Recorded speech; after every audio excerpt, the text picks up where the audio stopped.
Hazrat Urwa bin Zubair narrates that Hazrat Aisha radiyallahu anha said, when Allah's Apostle sallallahu alaihi wasallam dawned here in Medina Munawwara, Hazrat Abu Bakr radiyallahu anhu and Hazrat Bilal radiyallahu anhu became febrile patient.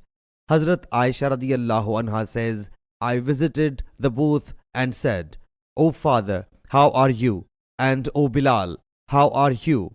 And when Hazrat Abu Bakr's fever would shoot up, he would say, every person feels ecstasy with his family, whereas death is nearer to him than his shoelace. And when Hazrat Bilal's temperature would get low, he would pronounce loudly, would that I could spend a night in that valley, surrounded by izkhir and jalil grass.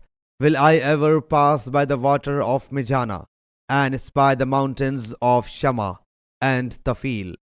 Hazrat Urwa bin Zubair narrates that Hazrat Aisha radiyallahu anha said, I then came to Allah's Apostle sallallahu alaihi wasallam and notified him of the situation. He sallallahu alaihi wasallam thereupon made supplication, O Allah Jalla Jalaluhu, inspire in us the love of Medina Munawwara, as you have granted us the love of Makkah Mukarramah, rather more than that, and make its climate healthful, and bless us in its saw and mud, and transfer its fever to Johfa.